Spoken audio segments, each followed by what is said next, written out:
Hi guys, this is Mr. G. I am recording this kind of improvised video lesson for you. Hopefully, I'm trying to make this as short and sweet as possible.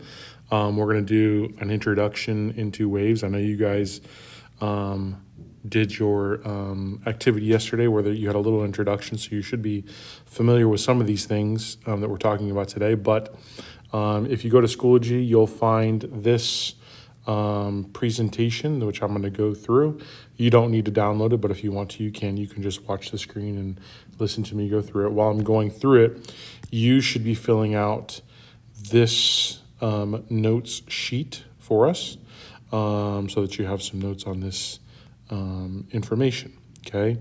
So the first thing we're going to do is kind of go through what the EM spectrum is.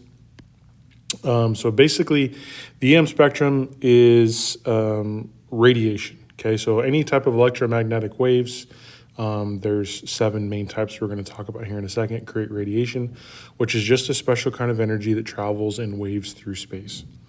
It's basically a wave of energy, and it moves on its own, even in empty space.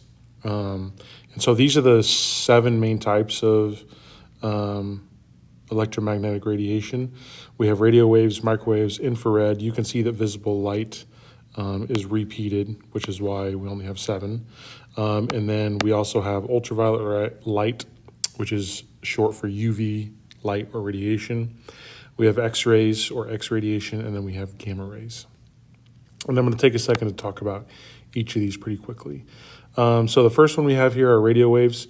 So main purpose, radio waves are used to essentially broadcast music, news over the radio, and any other information. Pretty simple. Then we have our microwaves. Microwaves have a little shorter wavelength and higher frequency than radio waves. They're used in actual microwaves, and they produce what is essentially some type of radiation in order to heat up your food. We also use microwaves in cell phones and your Wi-Fi. And I'll talk about all the frequencies and wavelengths when we get to the bottom of this, kind of show you them all together on the same picture. The third one is called infrared radiation. So infrared radiation is sometimes called heat radiation because we feel it as warmth. It has longer wavelengths than visible light. Infrared radiation is used in devices like TV remotes, controls, and thermal cameras that we use, thermal scopes, things of that nature to basically pick up any type of heat source.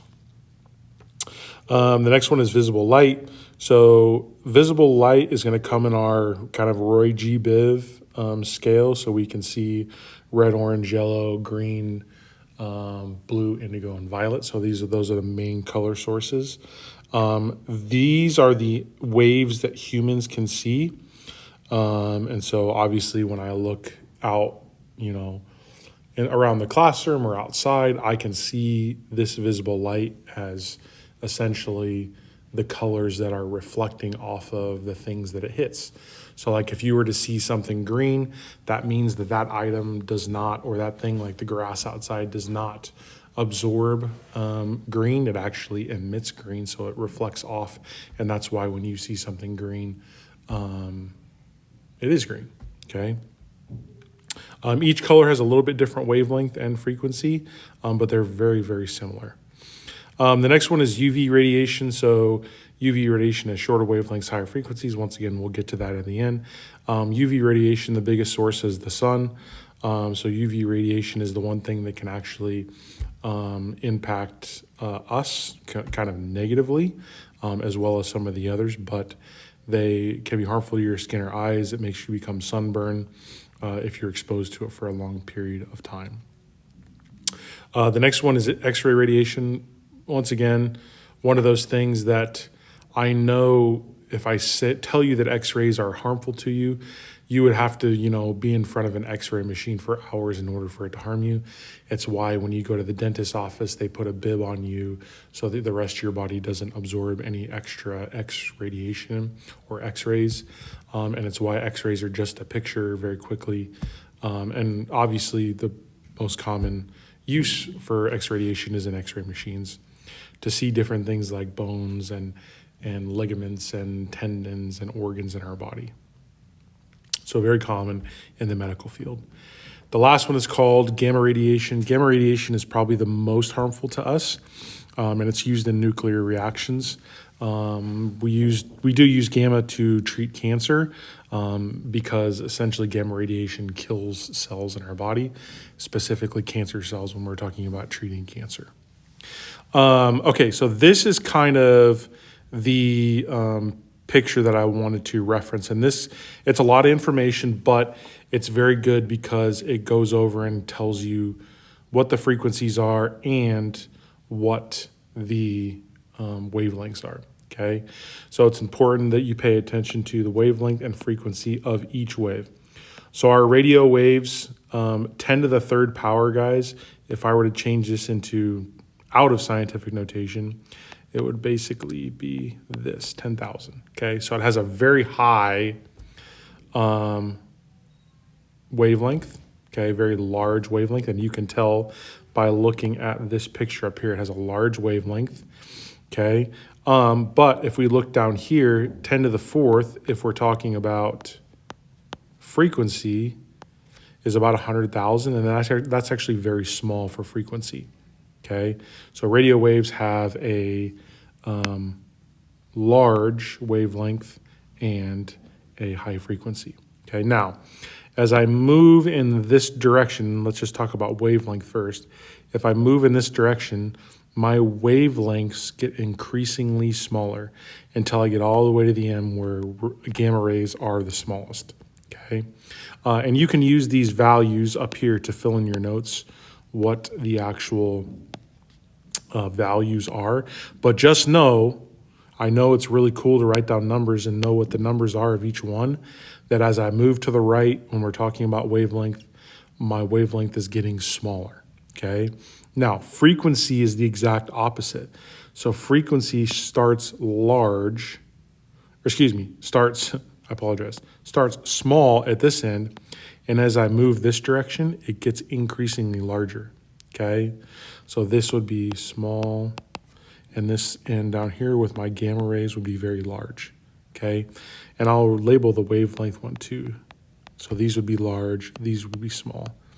And essentially what this tells you is that wavelength and frequency have an inverse relationship if you're using mathematical terms, whereas if one gets larger, the other one has to get smaller and vice versa, okay?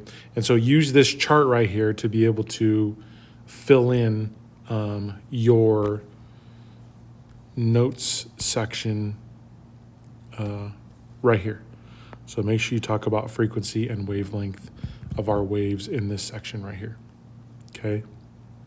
To kind of fill in the rest of this, we use the EM spectrum to represent all waves that could possibly be out there, okay? Now, the one that we can see is visible light, okay? So visible light is essentially the only one that we can see. The other ones we can see, but it requires some help. If we're just asking you, what can humans see with the naked eye, the only thing that we can see is visible light. Which electromagnetic spectrum has the highest frequency or energy? So if we go back to our notes, our highest frequency is going to be down here at this end. So we know that our gamma rays are going to have the highest frequency because they occur much more quickly if I look at my waves. And then vice versa, if we're looking for our lowest frequency, which is this next box, we're going to be talking about our radio waves, okay? Now, if you would take the time on this scale right here to color and label the electromagnetic spectrum, I don't think it should take you very long because, like I said, you have this nice little example right here to help you fill in that area. Don't copy and paste. You need to label your own, and you also need to color it appropriately. Okay, once again, sorry I couldn't be here today, but this notes section should do for you. We will start the project hopefully tomorrow, and so if I don't make it in tomorrow, I will definitely have some directions on how to maneuver through the project. Okay. Hopefully, you all have a great day, and we'll see you when I get back.